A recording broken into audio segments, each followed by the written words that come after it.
La plupart des croyants pensent que le Saint-Esprit agit toujours avec puissance visible. Mais et si sa voix était plus discrète que cela? Et si les vrais signes de sa présence étaient cachés dans des habitudes simples du quotidien? Un regard, un silence, une parole prononcée au bon moment. Peu de personnes réalisent qu'on peut marcher toute une vie en croyant être guidé par Dieu, sans jamais avoir été véritablement rempli de son esprit. Car être rempli, ce n'est pas ressentir, c'est refléter. Refléter l'amour dans la tempête, refléter la patience dans l'attente, refléter le pardon même après la trahison. Il y a un mystère que beaucoup ignorent. Le Saint-Esprit laisse des traces, des empreintes, des fruits visibles. Et aujourd'hui, tu vas les découvrir. Si tu veux savoir si tu es réellement conduit par l'Esprit, écoute attentivement les 12 habitudes qui révèlent ceux chez qui Dieu demeure vraiment. Il y a quelque chose d'indescriptible qui se passe quand une âme est réellement remplie du Saint-Esprit. Ce n'est pas un frisson émotionnel passager, ni une simple ferveur religieuse. C'est une transformation silencieuse, mais profonde, comme un feu sacré qui consume doucement ce qui est charnel pour faire place à une lumière nouvelle. L'Esprit de Dieu ne s'impose pas avec fracas. Il s'installe comme une brise douce, mais laisse derrière lui un changement irréversible. Être rempli du Saint-Esprit, ce n'est pas marcher 1 centimètre au-dessus du sol. C'est marcher profondément ancré dans la volonté de Dieu. On ne cherche plus à impressionner, mais à obéir. On ne vit plus pour être vu, mais pour refléter la lumière du Christ dans le secret. Une personne remplie de l'Esprit ne brille pas par ses mots, mais par l'onction invisible qui habite ses gestes quotidiens. Son silence même peut avoir le poids d'une prédication. Ce remplissage sacré transforme la manière dont on perçoit la vie. Ce qui autrefois semblait urgent devient secondaire. Ce qui paraissait banal devient sacré. On se surprend à prier sans y penser, à aimer sans condition, à pardonner sans effort. La colère perd de sa force, la peur devient plus petite et la joie ne dépend plus des circonstances. Le fruit de l'esprit, Galates 5:22, devient peu à peu le langage du cœur. Mais attention, être rempli ne signifie pas être parfait. Cela veut dire être disponible. Un vase peut être fêlé. Tant qu'il est vide et humble, l'esprit peut y couler. C'est souvent dans les cœurs brisés que l'onction coule le plus librement.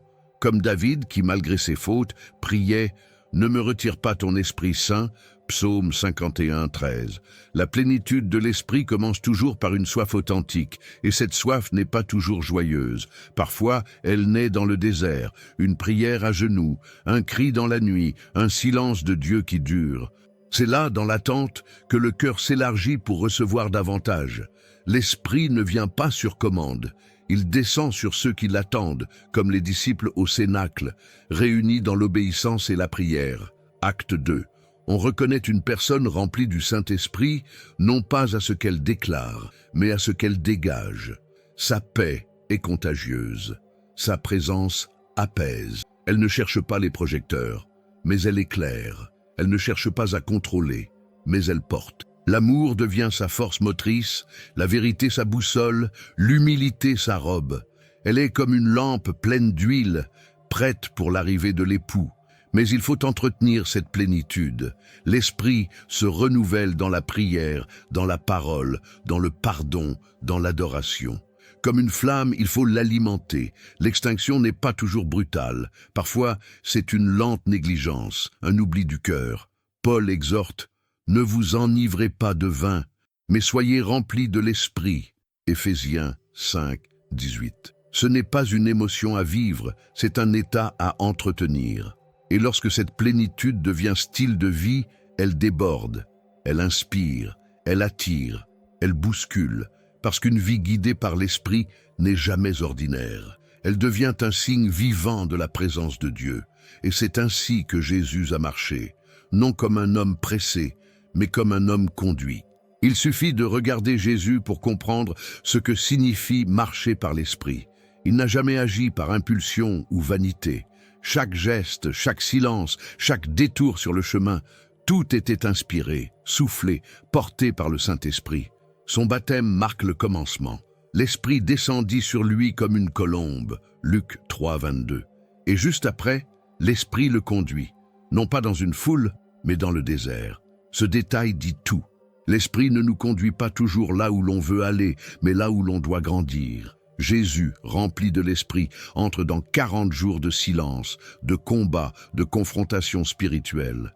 Là, dans le creux du désert, il nous montre qu'être guidé par l'Esprit, c'est d'abord résister à la tentation, discerner la voie du Père au milieu des mensonges de l'ennemi. Le vrai ministère commence là, dans l'invisible. Chaque rencontre de Jésus était divine, pas improvisée. La femme au puits, Zachée dans l'arbre, le lépreux oublié, les enfants méprisés. Il ne courait pas vers la foule, mais il s'arrêtait pour l'âme. Parce que l'Esprit voit l'intérieur, là où les hommes ne regardent pas. Et Jésus, sans jamais forcer, révélait les cœurs. Sa vie était une réponse constante à la direction de Dieu, jamais une course vers l'approbation humaine. Même dans ses silences, Jésus enseignait. Rappelle-toi cette femme adultère, traînée devant lui. Il s'accroupit, trace des mots dans la poussière. Pas un mot immédiat, pas de réaction charnelle, juste une écoute céleste. Puis vient la parole inspirée, que celui qui est sans péché. Ce n'est pas de la sagesse humaine, c'est l'Esprit qui parle à travers un cœur parfaitement soumis. Et dans la douleur, Jésus reste conduit. Gethsémani. La sueur devient sang, l'angoisse insupportable. Mais même là, sa prière reflète l'Esprit en lui. Non pas ma volonté, mais la tienne. C'est ça, vivre par l'Esprit. C'est mourir à soi-même, même quand la croix approche, même quand les amis dorment, même quand le silence du ciel semble peser comme une pierre. Et sur la croix, il ne perd pas l'Esprit, il le remet. Père, je remets mon esprit entre tes mains. Ce n'est pas une défaite, c'est une offrande, une vie entièrement vécue sous l'inspiration divine jusqu'au dernier souffle. Voilà pourquoi Paul dira « Ayez en vous les sentiments qui étaient en Jésus-Christ » Philippiens 2:5. Ce n'est pas une invitation morale, c'est un appel à être conduit comme lui. Aujourd'hui, beaucoup cherchent des modèles humains, mais il n'y en a qu'un qui soit parfait, pur, infaillible, Jésus. Et si tu veux vivre rempli de l'Esprit, regarde ses pas, écoute ses choix, médite ses silences. Il n'a jamais agi par peur, ni réagi par orgueil. Il a marché en pleine lumière, sans se hâter, toujours aligné avec le cœur du Père. Et cette vie, il ne l'a pas vécue pour l'admirer de loin. Il l'a vécue pour l'imprimer en nous, pour que nous aussi, par le même esprit, puissions porter la lumière dans les déserts de ce monde. Et maintenant que Jésus nous a montré la voie, comment la suivre concrètement, jour après jour? Vous êtes-vous déjà senti perdu, déconnecté de qui vous êtes vraiment, sans savoir quel est le plan de Dieu pour votre vie? La vérité, c'est que vous n'êtes pas ici par hasard. Dieu a un but pour vous, et je veux vous aider à le découvrir. C'est pourquoi j'ai créé 3 e-books qui transformeront votre parcours avec Dieu. Cliquez sur le lien dans le commentaire épinglé et commencez votre transformation dès maintenant. Quand l'Esprit habite vraiment une personne, cela finit toujours par se voir, pas par des manifestations spectaculaires, mais par des habitudes sacrées qui transforment la routine en adoration. Ce ne sont pas de grands gestes, mais des choix quotidiens, presque invisibles, et pourtant puissants. Celui qui est rempli de l'Esprit développe une discipline silencieuse, comme celle d'un veilleur qui attend l'aurore. La première de ces habitudes, c'est la prière. Non pas mécanique ou pressée, mais profonde, vivante, respirée. Une personne habitée par l'Esprit ne prie pas pour obtenir des choses. Elle prie pour rester connectée. Elle prie pour entendre, pas pour parler. La prière devient alors une chambre secrète, un refuge, un lieu d'alignement où le cœur se déverse et où Dieu répond parfois par un simple silence chargé de paix. Ensuite vient la lecture de la parole. Pas une lecture religieuse, mais une fin réelle.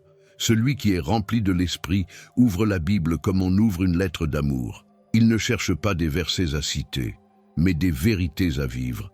Et souvent, un seul mot le bouleverse. Une promesse le retient toute la journée.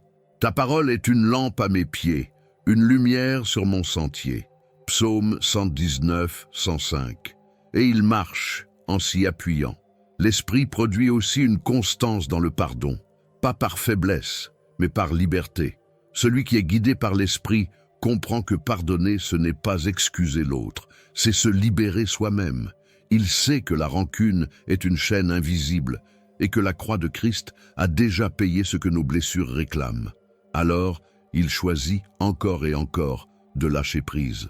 Même quand ça fait mal. Autre habitude révélatrice, la maîtrise de la langue. L'esprit ne laisse pas les mots partir au hasard. Celui qui est rempli sait que chaque phrase peut guérir ou détruire. Il apprend à se taire quand l'orgueil veut répondre et à parler quand l'esprit pousse à consoler. Comme dit Jacques, si quelqu'un ne bronche point en parole, c'est un homme parfait. Jacques 3, 2. Preuve que l'esprit gouverne même les impulsions. L'esprit donne aussi une manière particulière d'aimer les autres. Ce n'est pas un amour conditionnel ou stratégique. C'est un amour qui cherche le bien, même quand il n'y a rien à gagner. Une personne remplie de l'esprit ne choisit pas qui mérite son attention. Elle aime comme Jésus a aimé, sans favoritisme, sans réserve, sans peur. Et parfois, ce simple amour bouleverse une vie plus qu'un sermon entier. Vient ensuite l'habitude du service caché. Loin des projecteurs, loin des applaudissements. L'esprit pousse à servir là où personne ne regarde. Une visite à un malade, une prière pour un voisin, un repas partagé avec un inconnu. Jésus a lavé les pieds. Et ceux qui portent son esprit apprennent à faire de même, même quand l'orgueil murmure que ce n'est pas leur rôle. Enfin, la gratitude. Une personne remplie de l'esprit reconnaît les miracles quotidiens, un rayon de soleil, une prière exaucée discrètement, une paix qui dépasse la logique. Elle dit merci, même dans la tempête, parce que son regard est élevé. Elle ne vit pas dans le manque, mais dans l'abondance invisible du ciel. Soyez remplis de l'esprit, rendant continuellement grâce pour toutes choses. Éphésiens 5, 18, 20. Ces habitudes ne sont pas des performances. Ce sont des fruits, des signes d'une présence réelle. Et si tu te demandes aujourd'hui où tu en es avec Dieu, regarde simplement tes habitudes, car l'esprit se reconnaît dans le quotidien. Et si ces fruits sont présents, il prépare le terrain pour ce qui est encore plus grand, l'amour, le pardon et la compassion incarnée. Dans un monde dur, rapide et souvent injuste, aimer peut sembler naïf. Mais pour celui qui vit selon l'esprit, aimer n'est pas une option, c'est une respiration. Jésus n'a jamais demandé à ses disciples d'être admirables, il leur a commandé d'aimer, et pas seulement ceux qui les aimaient en retour. Aimez vos ennemis, priez pour ceux qui vous persécutent. Matthieu 5, 44. Voilà le cœur de la foi véritable. L'amour, selon Dieu, n'est pas une émotion, c'est un engagement. Une force active qui se manifeste dans les moments les plus imprévisibles, quand quelqu'un nous blesse, nous ignore ou nous rejette. Une personne remplie du Saint-Esprit ne réagit pas avec vengeance, elle répond avec grâce. Et parfois, ce simple geste d'amour désarme plus de haine qu'une bataille d'arguments. Mais aimer profondément implique aussi de savoir pardonner. Et ça, c'est une croix à porter chaque jour. Le pardon n'est pas un oubli. C'est une décision de ne plus laisser la blessure diriger notre vie.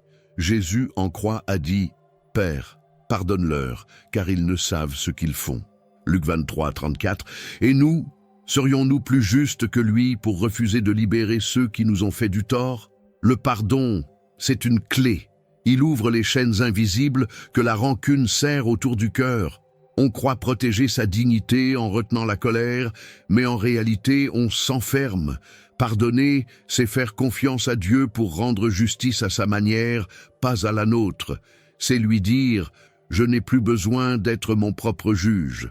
Tu es assez. » Et cette libération guérit des blessures vieilles de décennies. Et puis il y a la compassion, ce regard doux posé sur la misère humaine. Pas un regard de pitié, mais un regard de fraternité.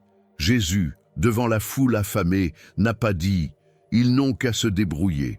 Il a été ému de compassion, Marc 6, 34, et cette émotion l'a poussé à agir. La compassion, c'est la douleur de l'autre ressentie comme sienne, transformée en acte d'amour. Dans chaque rue, chaque famille, chaque église, il y a des cœurs meurtris qui attendent un simple geste de compassion. Une main posée sur une épaule, un silence respectueux, une prière discrète. L'esprit ne pousse pas seulement à prêcher, il pousse à pleurer avec ceux qui pleurent. à visiter ceux que tout le monde oublie, à faire sentir à chacun qu'il n'est pas seul. L'amour, le pardon et la compassion ne sont pas des vertus nobles à admirer, ce sont des armes divines. Des flammes qui brûlent les murs de séparation, qui percent les cœurs fermés, qui guérissent les âmes brisées. Une personne remplie du Saint-Esprit ne peut pas être indifférente à la souffrance. Elle devient un refuge vivant, une réponse silencieuse aux prières des autres. Et peut-être que c'est ça le vrai miracle, être un canal de l'amour de Dieu pour ceux qui n'osent plus croire qu'il existe encore. Être ce sourire au moment juste, cette oreille attentive, ce pardon inattendu. Voilà comment l'Esprit agit. Et si l'amour, le pardon et la compassion habitent vraiment un cœur, alors ce cœur devient un reflet du ciel sur la terre. Mais ce reflet a besoin d'un fondement, la vérité, l'humilité et la patience.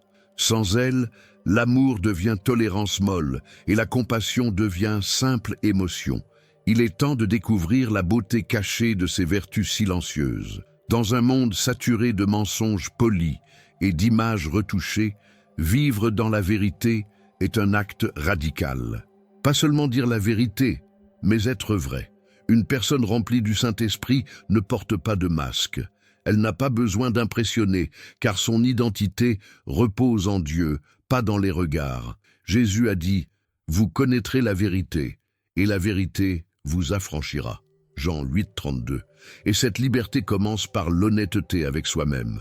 La vérité spirituelle ne crie pas, elle ne juge pas. Elle s'impose par sa pureté. Celui qui vit dans la vérité n'a rien à cacher, mais aussi rien à prouver. Il est le même dans le secret que dans la lumière. Il ne triche pas avec ses promesses, ni avec ses émotions. Il ne joue pas avec la foi. Il vit sincèrement, sachant que Dieu voit tout et que c'est suffisant. Mais cette vérité ne peut pas se séparer de l'humilité, car la vérité sans humilité devient orgueil. Vivre avec humilité, c'est accepter d'avoir besoin de Dieu à chaque instant. C'est reconnaître ses limites, ses chutes, ses manques, sans se mépriser mais sans se glorifier non plus. Jésus, bien qu'étant le Fils de Dieu, s'est humilié lui-même, Philippiens 2, 8, et c'est pourquoi Dieu l'a élevé au-dessus de tout nom. L'humilité vraie ne se proclame pas, elle se ressent. Elle ne cherche pas à se diminuer, mais à élever les autres. Elle ne fuit pas la lumière, mais elle ne l'utilise jamais pour se mettre en avant. Une personne humble est une personne solide. Elle n'a pas besoin d'avoir raison. Elle a besoin d'être juste. Elle n'a pas besoin de tout contrôler. Elle a appris à faire confiance. Et pour vivre ainsi, il faut une troisième force invisible, la patience. Ce n'est pas une simple capacité à prendre sur soi. C'est une foi active dans le temps de Dieu. Celui qui est rempli de l'Esprit apprend à attendre sans murmurer, à espérer sans s'agiter, à marcher sans courir. Il sait que les promesses de Dieu ne sont pas en retard, même quand tout semble figé. La patience transforme les délais en lieu de croissance. Elle permet de bénir au lieu de maudire, d'aimer même dans l'attente. Jacques écrit « Considérez comme un sujet de joie complète les diverses épreuves, car la patience aura son œuvre parfaite. » Jacques 1, 2, 4. Ce n'est pas une faiblesse, c'est une force céleste. Celle qui forge les cœurs, prêts à porter la gloire sans se perdre. Ces trois vertus, vérité, humilité, patience, sont comme trois pierres fondatrices. Elles ne font pas de bruit, mais elles soutiennent toute la maison spirituelle. Sans elles, tout finit par s'écrouler. Elles sont la preuve que l'esprit habite une vie, non pas parce qu'elle brille, mais parce qu'elle tient debout quand tout vacille autour. Et quand une personne vit selon cette architecture intérieure, elle devient un refuge pour les autres. On s'y sent écouté, respecté, compris. On sent qu'on peut tomber sans être jugé, parler sans être trahi, espérer sans être ridiculisé. Ce genre de personne est rare, mais elle marque une vie entière. Et c'est ainsi que Jésus formait ses disciples. Et une fois formés, il les envoyait, pas pour dominer, mais pour servir. Car la plus grande marque de l'esprit, c'est de donner du pouvoir aux autres et non de le garder pour soi. Jésus aurait pu tout accomplir seul. Il en avait l'autorité, la puissance, la sagesse. Mais il a choisi de déléguer, de former, de transmettre. Car le vrai pouvoir ne se garde pas, il se partage. Et l'un des signes les plus puissants de la plénitude du Saint-Esprit, c'est cette capacité à élever les autres, à croire en leur appel, même quand ils ne croient plus en eux-mêmes. Dès le début de son ministère, Jésus appelle des hommes simples, des pêcheurs, un collecteur d'impôts, des gens sans titre religieux. Et à ces hommes, il dit « Suivez-moi, et je vous ferai pêcheurs d'hommes ». Matthieu 4, 19. Il voit en eux ce qu'ils ne voient pas encore. Il les appelle non pour ce qu'ils sont, mais pour ce qu'ils vont devenir sous l'action de l'Esprit. Et il leur apprend jour après jour à guérir les malades, à chasser les esprits impurs, à annoncer la bonne nouvelle. Il leur fait confiance, même quand ils doutent, même quand ils échouent. Quand Pierre marche sur l'eau et commence à couler, Jésus ne le rejette pas. Il tend la main, il relève. Parce que l'autorité spirituelle n'écrase pas, elle restaure, elle rappelle à l'appel. Transmettre l'onction, c'est plus qu'un geste, c'est un style de vie. C'est dire à l'autre, tu es capable, tu es choisi, tu es utile. C'est poser une parole prophétique sur des âmes éteintes. C'est croire à la rédemption plus qu'aux fautes passées. Celui qui vit rempli du Saint-Esprit n'a pas besoin d'être au centre. Il pousse les autres à briller. Comme Jean-Baptiste, il faut qu'il croisse et que je diminue. Jean 3, 30. Quand l'Esprit agit dans une vie, il crée des porteurs, des semeurs, des passeurs de flambeaux. Paul en est l'exemple. Il aurait pu garder son ministère pour lui, mais il a élevé Timothée, Tite et tant d'autres. Il leur écrivait, les encourageait, les corrigeait. Il les appelait « mes enfants dans la foi ». Et Timothée 1, 2, parce qu'il savait que le vrai fruit, c'est de former des disciples, pas des admirateurs. Et parfois, donner du pouvoir, c'est simplement faire confiance. C'est dire à quelqu'un « prie à haute voix ». Partage ce que Dieu te montre. Je crois que tu as quelque chose à apporter. Ces petites portes ouvertes sont des semences de destinée. Le Saint-Esprit utilise nos gestes les plus simples pour activer les appels les plus grands. Un regard de confiance peut réveiller un ministère. Ceux qui donnent du pouvoir ne cherchent pas à être indispensables. Ils construisent pour que d'autres aillent plus loin. Comme Moïse avec Josué, comme Élie avec Élisée, comme Jésus avec ses apôtres. Ce n'est pas un acte d'orgueil, c'est un acte d'amour. Et parfois, cela demande de disparaître pour que l'autre prenne sa place. C'est ce que fit Jésus en montant au ciel, laissant son esprit derrière lui. Et aujourd'hui, ce même esprit nous pousse à faire de même, à activer des vocations, à bénir les dons, à susciter des témoins. Ce n'est pas réservé aux grands prédicateurs. Chaque croyant peut devenir un activateur de destinée, un libérateur d'âme. Il suffit de vivre selon l'Esprit et de se laisser conduire, parce qu'une personne remplie du Saint-Esprit n'inspire pas seulement, elle libère. Et maintenant que nous avons vu ces 6 dimensions, que reste-t-il à faire? Peut-être juste vivre cela chaque jour, habitude après habitude. Et pour cela, revenons au tout début. Comment reconnaître une personne remplie du Saint-Esprit? Si ces 12 habitudes ont résonné en toi, ce n'est pas un hasard. Dieu ne cherche pas des performances, il cherche des cœurs disponibles. Et une vie remplie de l'Esprit commence là, dans une décision secrète, mais sincère. Quelle habitude dois-tu raviver aujourd'hui? La prière oubliée? Le pardon différé? Le courage de libérer un autre par tes paroles? Tu n'as pas à tout changer d'un coup. Commence par un geste, une obéissance, une réponse. Le Saint-Esprit n'attend pas que tu sois parfait. Il attend que tu sois prêt. Et si tu es encore en vie, c'est que Dieu n'a pas terminé avec toi.